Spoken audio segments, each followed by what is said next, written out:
বিকেলবেলা চাষা আসলো বাকি হিসেব নিকেশ মেটানোর জন্য।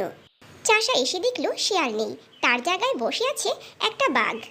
বাঘ দেখে সে বলল, কি আজব ব্যাপার, মারের ঠেলায় শেয়াল বাঘ হয়ে গেছে। এখন যদি এই বাঘ কোনোভাবে ছাড়া পায় তাহলে তো বিপদ। বাধা থাকা অবস্থায় এর একটা ব্যবস্থা করতে হবে। তখন চাষা গিয়ে লাঠি দিয়ে বাঘকে মারতে শুরু করলো। মারের ঠেলায় বাঘ একসময় নিস্তেজ হয়ে পড়ল। তখন চাষা ভাবলো বাঘ মরে গেছে, তাই চাষা তার গলার দড়ি খুলে নিয়ে সেখান থেকে চলে গেল। অনেকক্ষণ পর বাঘের জ্ঞান ফিরল। সারা শরীরে প্রচন্ড ব্যথা নিয়ে বাঘ বনের দিকে চলল।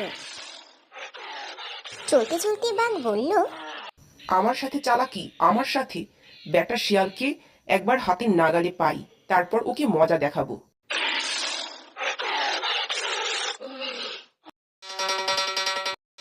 এই কিছুদিন পর একদিন বাঘ খাবারের সন্ধানে বনের ভিতর হাঁটছিল।